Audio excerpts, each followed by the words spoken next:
Hello dear students, मैं doctor Abha Gupta, associate professor home science, government Meera girls college Udaipur. आज चर्चा करूंगी ऊतक या टिश्यूज के बारे में।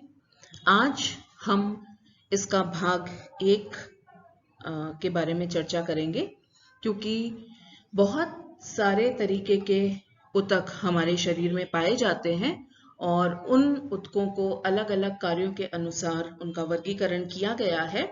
तो आज भाग 1 में हम चर्चा करेंगे कि टिश्यूज या ऊतक क्या होते हैं और उनके क्या विभिन्न प्रकार हैं और उनकी विशेषताएं क्या होती हैं।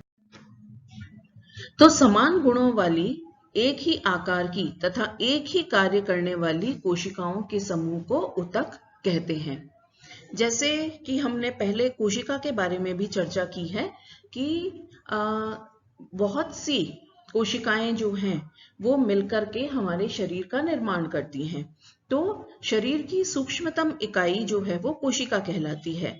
यहाँ इस चित्र में आप देख पाएंगे कि ये अनेक तरीके की कोशिकाएं जो हैं वो एक साथ में मिली हुई हैं, लेकिन ये जो कोशिकाएं हैं ये कैसी हैं? समान गुणों वाली हैं, एक ही आकार की हैं और इनमें जो है वो कोशिकाओं का समूह बना हुआ है।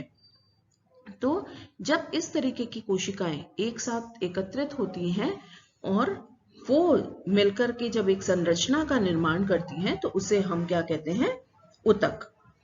मानव एक बहुकोशिकीय प्राणी है जिसमें कोशिकाएं रचना तथा कार्य में जो है वो एक दूसरे से भिन्न होती हैं।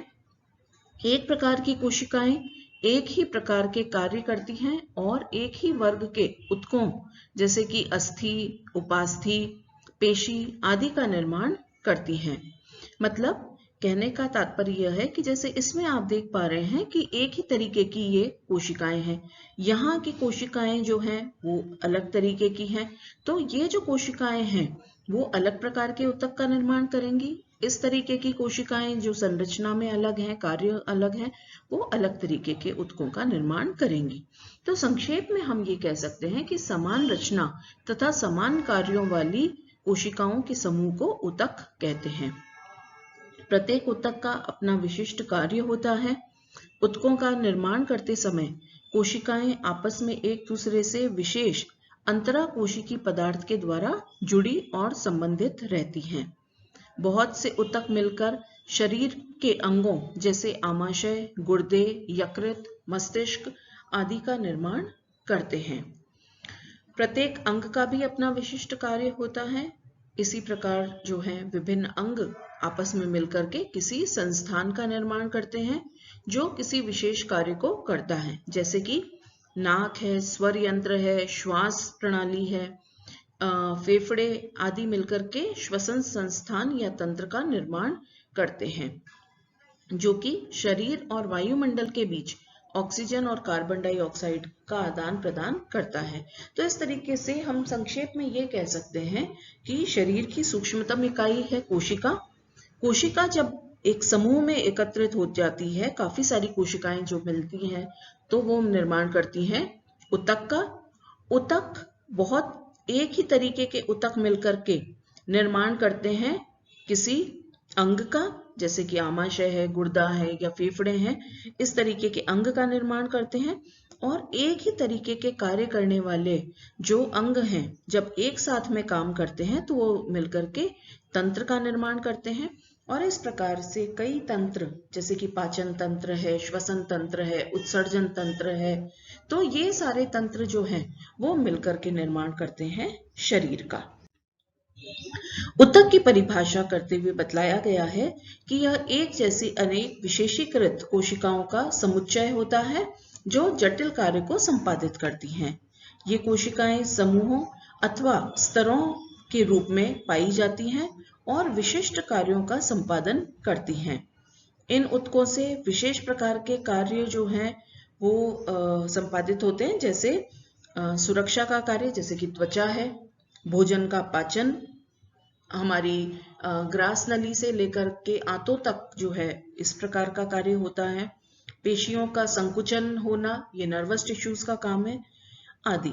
रक्त, अस्थि, मांसपेशी, कार्टिलेज, वसा, तंत्रिकाओं आदि की गणना जो है वो मुख्य ऊतकों के अंतर्गत होती है।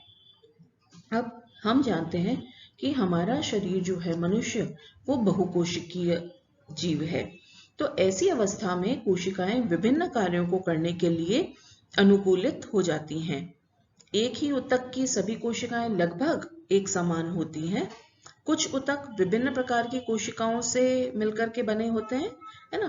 तो यदि यहाँ पे हम एग्जाम्पल की तरह ये माने कि यदि ईंट को हम कोशिका के समान मान लें, तो ईंट के एक समूह को जिससे दीवारों का निर्माण होता है उसको हम क्या कह सकते हैं, उस दीवार को ऊतक कह सकते हैं।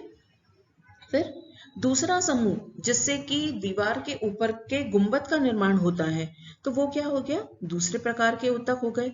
जिससे किसी खंबे का निर्माण कर रहे हैं तो वो अलग शेप का है, तो वो अलग तरीके का ऊतक हो गया। तो इस प्रकार से विभिन्न प्रकार की कोशिकाएं आपस में संयोजित होकर जीवों के शरीर में विभिन्न प्रकार के ऊतकों का निर्माण करती हैं।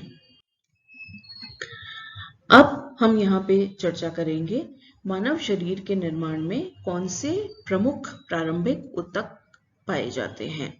सबसे पहला उपकला ऊतक, जिसे कि एपिथेलियल टिश्यूज भी कहा जाता है। दूसरा संयोजी ऊतक, कनेक्टिव टिश्यूज। पेशी ऊतक, मसल टिश्यूज। तंत्रिका ऊतक, नर्वस टिश्यूज। तो ये जो है यहाँ आप संरचनाएं देख सकते हैं कि जैसे ये उपकला ऊतक है, यहाँ से देखने पे बच्चों आपको ऐसा लगेगा जैसे कि हम किसी गद्दे की संरचना को देख रहे हैं। तो वास्तव में ये इसी प्रकार की कोशिकाओं से मिलकर के बनती हैं जो कि एक सतह का निर्माण करते हैं, त्वचा का निर्माण करती हैं। उसके बाद में कनेक्टिव टिश्यूज, यहाँ आपको तारों समान संरचना देखने को मिलेगी जो एक दूसरे को आपस में जोड़ने का कार्य करते हैं। इसी प्रकार से मसल टिश्यूज जो हमारे शरीर की मांसपेशियों का निर्माण करते हैं, उनको मजबूती प्रदान करते हैं। और चौथा है तंत्रिका तंतु, तंत्रिका ऊतक या नर्वस सिस्टम। तो इस प्रकार अभी हमने चर्चा की कि ऊतक क्या होते हैं, ऊतक की संरचना क्या होती है और ऊतक प्रमुख कितने प्रकार के होते हैं। तो 4 प्रकार के ऊतक होते हैं बच्चों। पहला उपकला ऊतक, दूसरा है हमारा संयोजी ऊतक, तीसरा पेशीय ऊतक और चौथा तंत्रिका ऊतक। अब हम हमारे नेक्स्ट वीडियो में एक एक करके इन ऊतकों के बारे में विस्तृत जानकारी प्राप्त करेंगे। Thank you.